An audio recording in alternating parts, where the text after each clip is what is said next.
abstracts are too hard? Think again.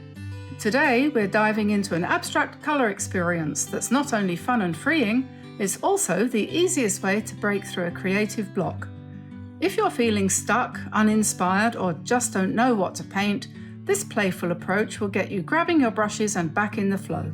And best of all, you might just end up with a frame-worthy piece. So without further ado, let's jump in and start painting. Hi everyone, welcome to my channel, Diane here.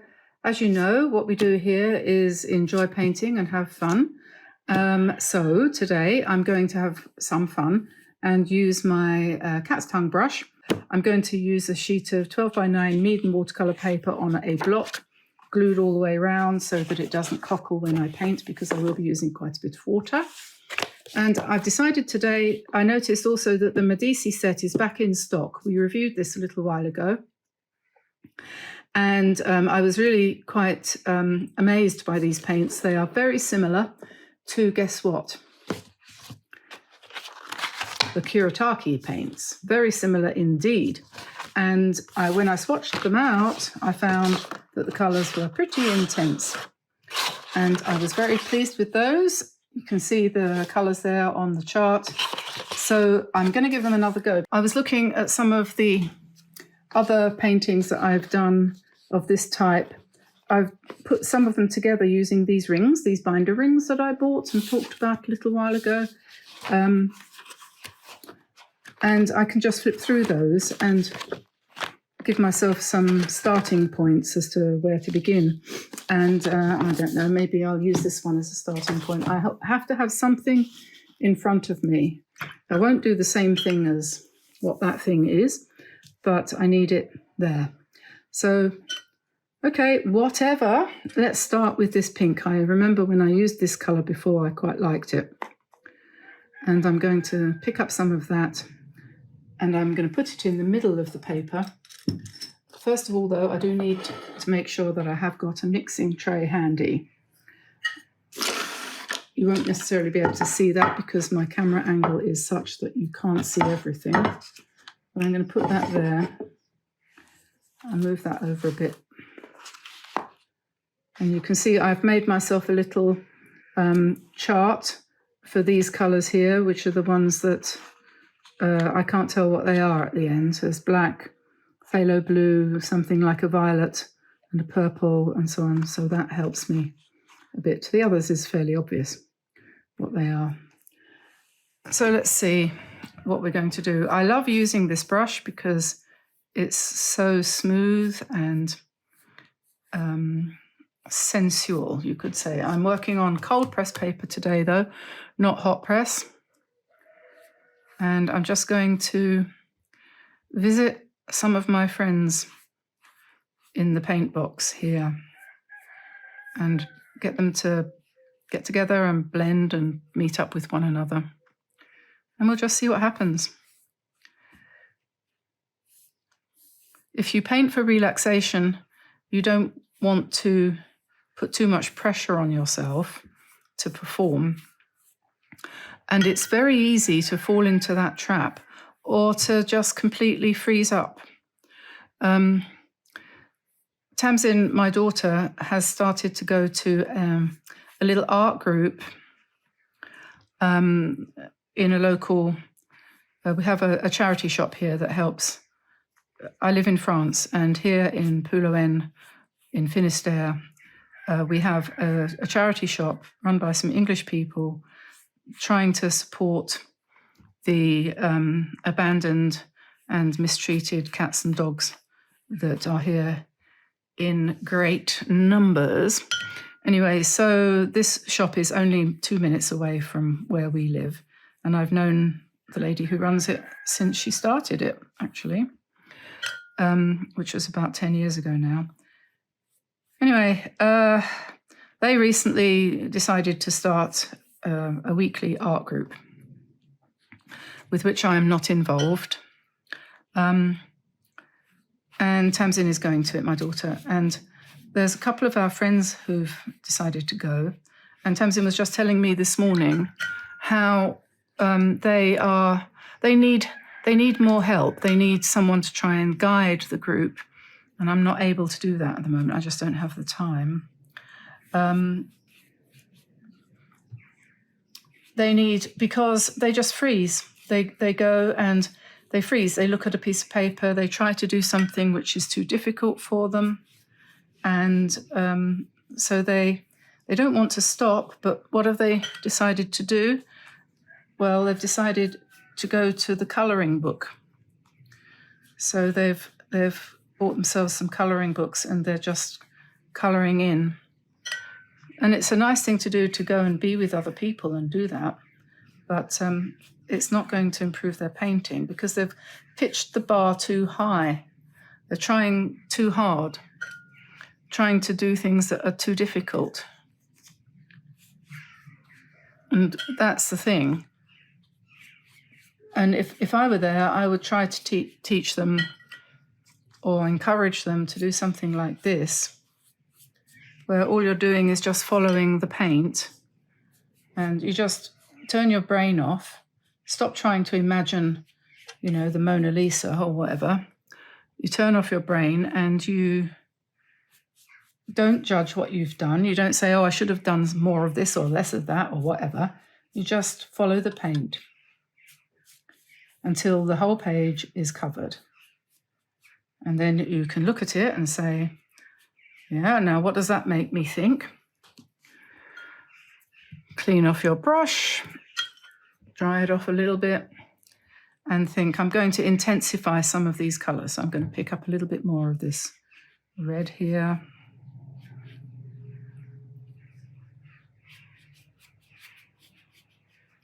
And you can use a kind of flicky sort of approach with this brush. You can sort of spread it out lightly like that and let some of the lines just do whatever they want to do. And then we'll go to the orange and emphasize that a little bit, I think. And remembering we're just doing a background here. This is just a background. And the background that we did, I think we did it, it must have been probably a month ago.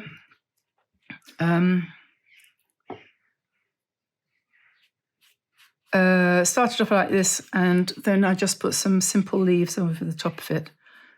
And I was quite pleased, actually, with the way that turned out. So with any luck, something similar will happen here.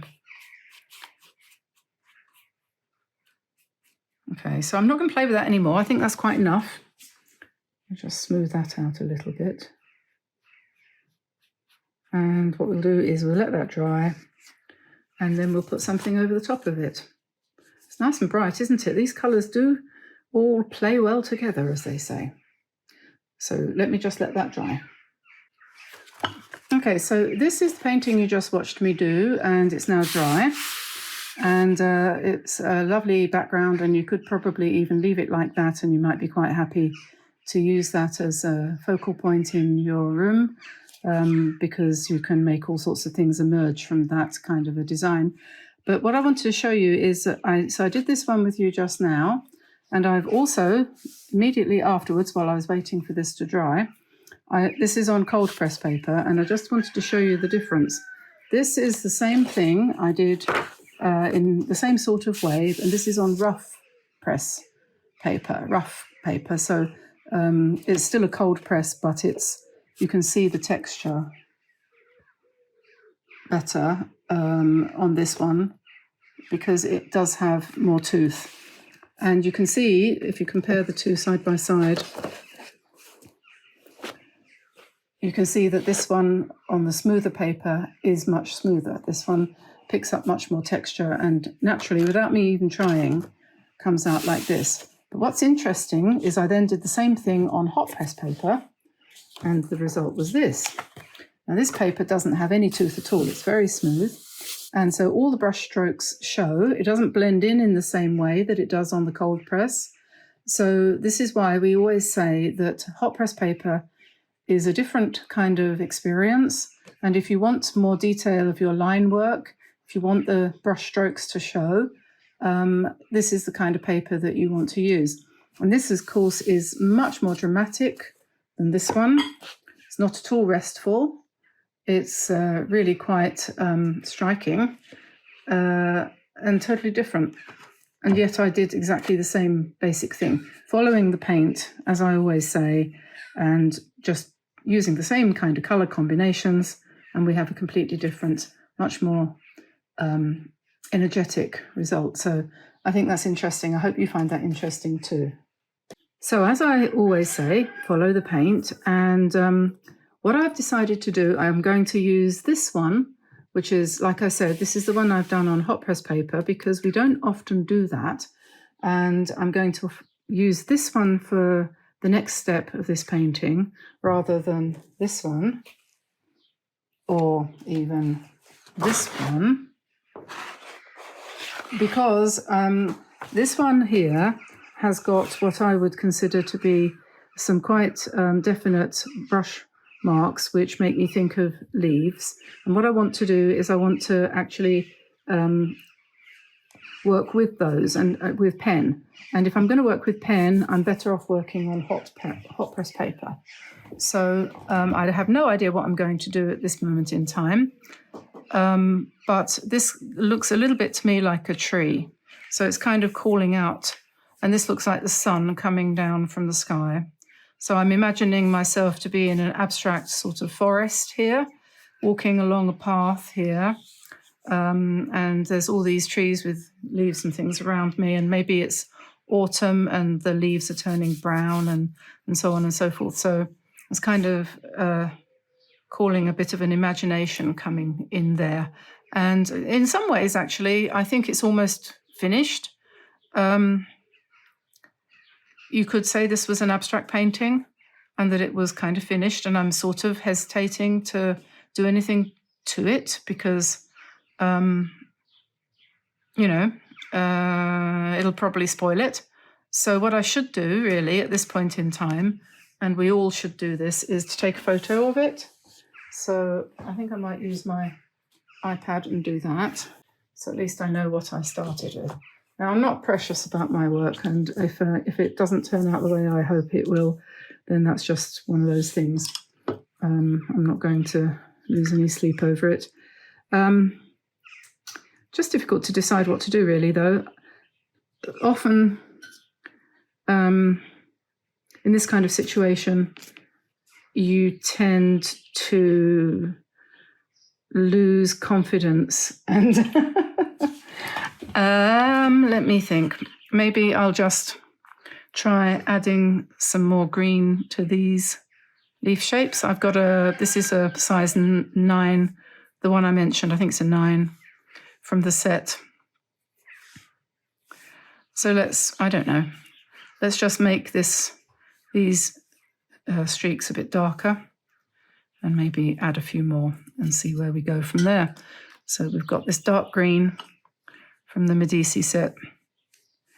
Often what you can do, if you emphasize what's already there, you can start to see something.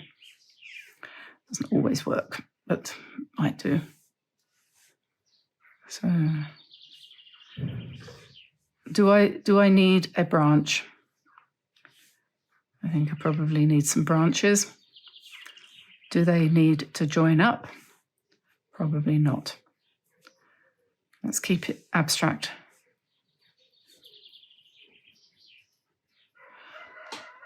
It's a nice green, that one.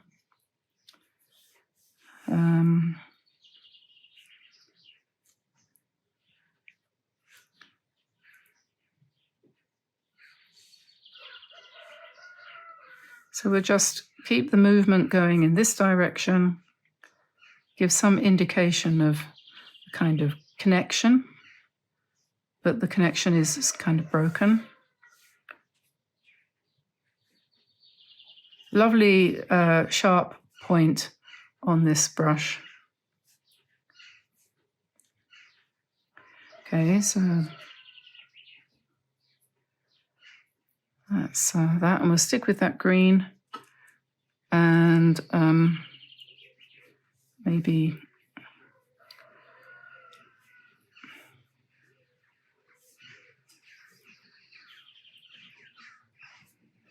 I don't want to paint over any of the lovely mixtures of colour that we've accidentally created, so trying to keep the leaves really light. And then down the bottom here, we've got a purplish thing. So I'm going to add some purple to the green and maybe try to do some marks down here. Could call this mark making, I suppose. I am making marks.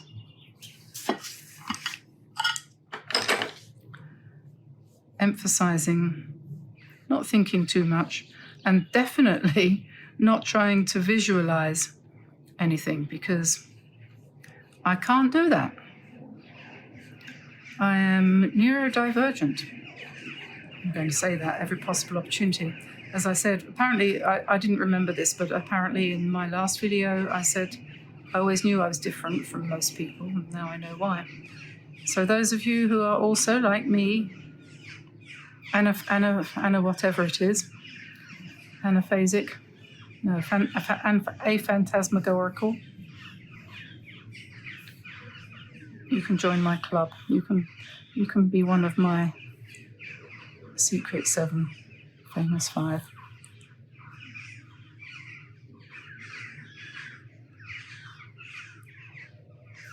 So I'm kind of thinking this is looking a bit like a forest, like I said. Now on this side, I think we need some nice rusty brown leaves, don't we? So let's pick up some of that.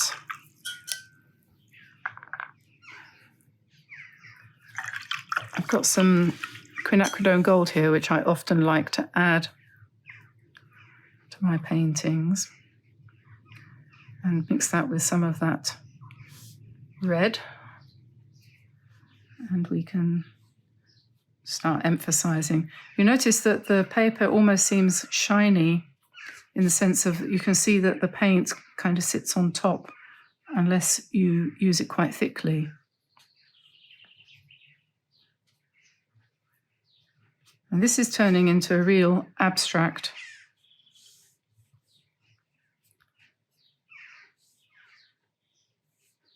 I don't want to use too much brown. I prefer, for darks, I prefer greys and purples because they look more brown. Green, dark green, mixed in with your brown.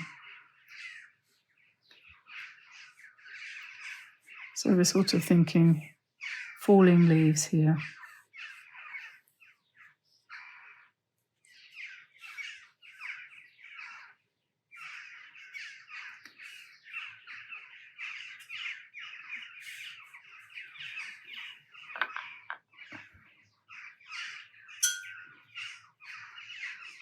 This is quinacridone gold.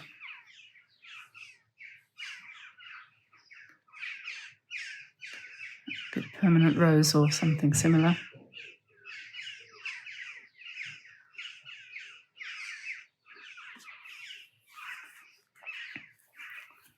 Okay, so let's add a bit more colour in here perhaps. Well, I'm having fun. I hope you give something like this a try. It's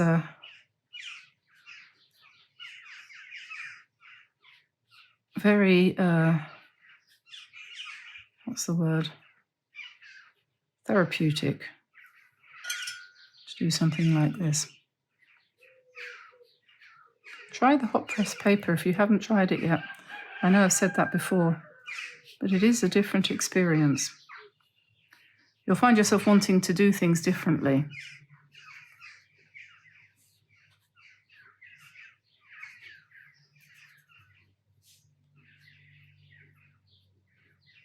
And I think you'll find you like, well, you might hate it, but if you like loose painting, you'll be quite delighted by the way that the paint sort of sits and does different things.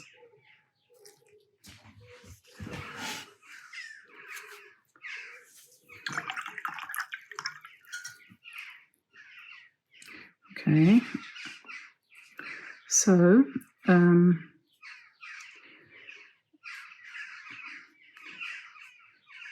you might be thinking, oh, it's got no point, this painting, but the point is, if you're feeling blocked and you can't decide what to paint, then paint nothing. I don't mean don't paint anything, I mean just paint for the sake of paint. Painting for painting's sake. Don't you think? Maybe that needs to be a little darker here in the front. And maybe we want a bit more quinacridone gold in this corner. And we could put some really dark lines coming down here, I suppose.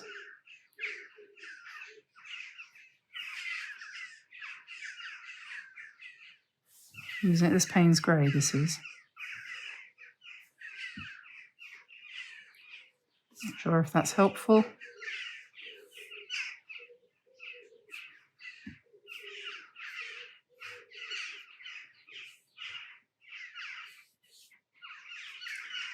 Okay, well, I think I'm going to leave it at that. And I'll put it in a frame and see what it looks like. It's not the sort of thing you would necessarily really frame, but it's an experience, okay? And I think all art should be a joyful experience that you do because it does you good. Helps with the pain.